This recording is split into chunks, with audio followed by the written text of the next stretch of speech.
Your favorite Black single mother here, Samantha, the millennial introvert, and let's continue on this discussion about America's poor people who are struggling and why there is such an attack on parents, for God forbid, wanting to have children or having children. I think a lot of it stems from jealousy, for various reasons, whether the childless person is because the childless person cannot biologically have children, or they haven't found the right partner because everyone's waiting for this soulmate that doesn't exist, or they biologically or physically cannot have children. All of that is a culmination of them being angry and bitter and jumping online and being mad at parents for having children and being able to afford to have children.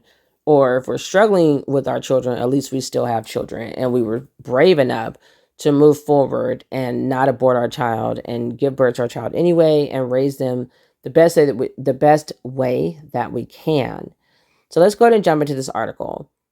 So when I go to take a shower, I cry. Families across America struggle to pay rent as low-income tenants see increases of up to 40%.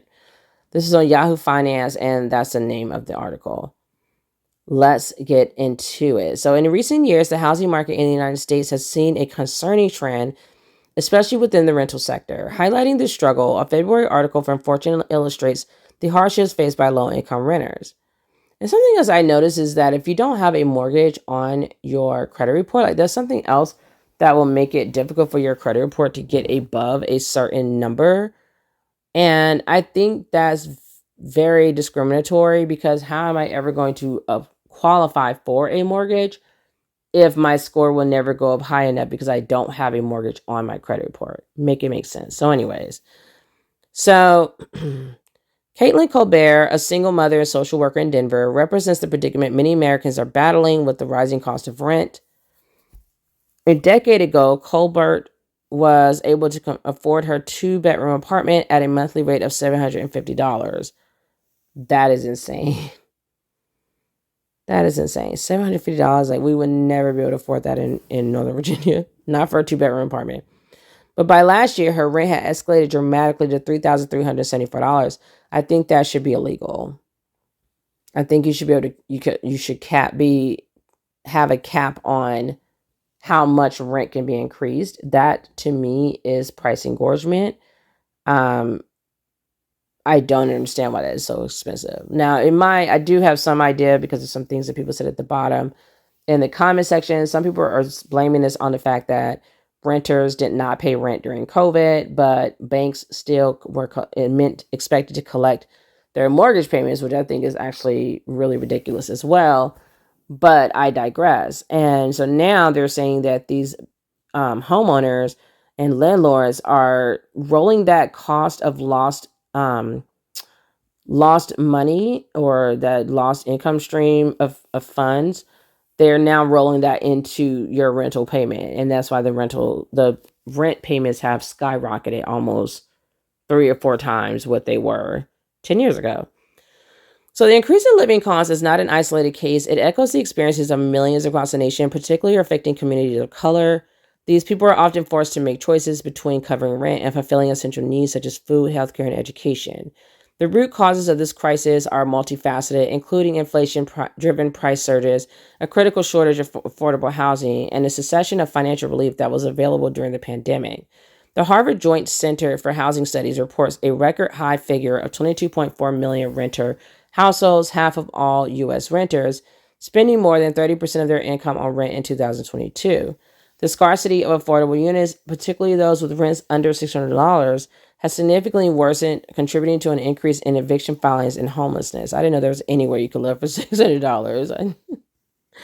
I really didn't. That's crazy. So I've never paid less than like $1,000. I would say, if not higher.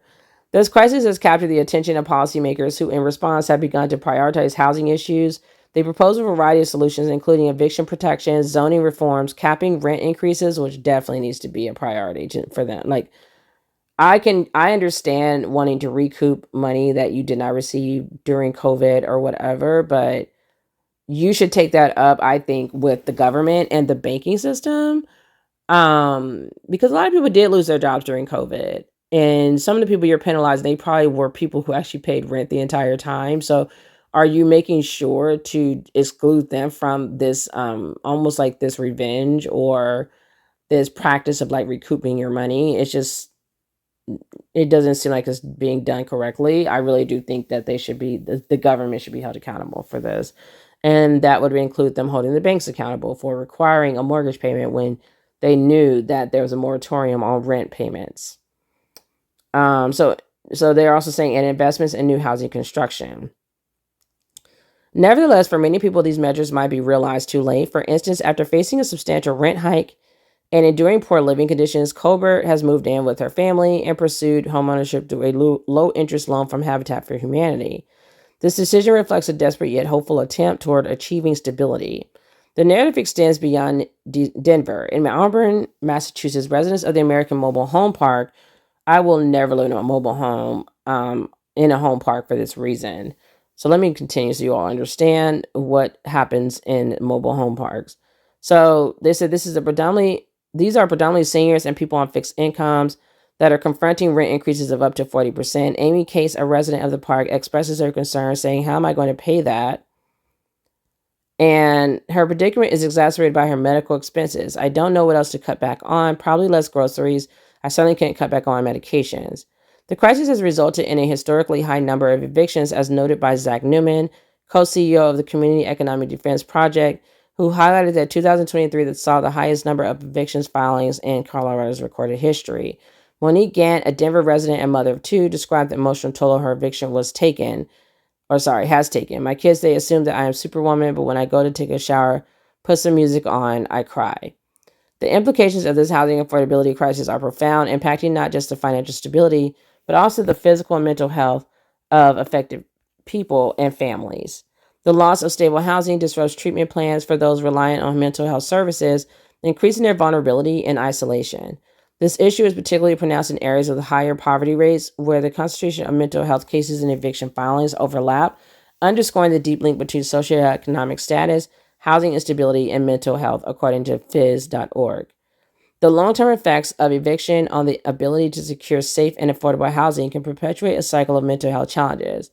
An eviction record, which can remain on a person's credit history for up to 7 years, may limit access to quality housing, transportation, employment, and educational opportunities, further destabilizing lives and exacerbating mental health issues.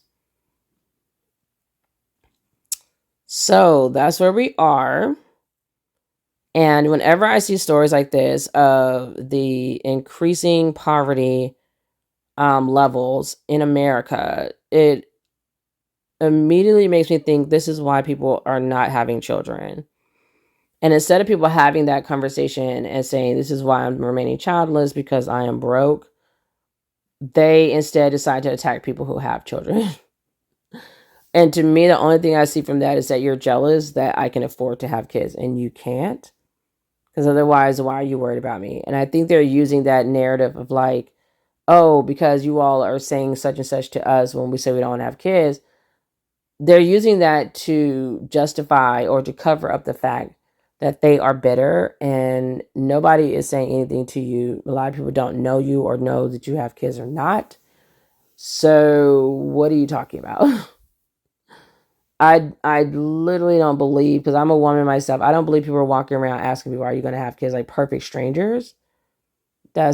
No, nobody's doing that, because I'm out and about all the time without my kids, and I don't see anyone stopping me and saying, "Hey, where are your kids? Why aren't you having kids?" The only people that usually will care about that mess is your family and your friends, your very close friends. Otherwise, why would anybody else care? Like, seriously, most people have their own problems, their own battles, like paying their rent, that they're dealing with. They have their own kids, etc. Don't nobody got time to worry about why you're having or not having kids. So let me know what you think about this story. Make sure to like, share, and subscribe, and I'll see you all in the next video. Bye.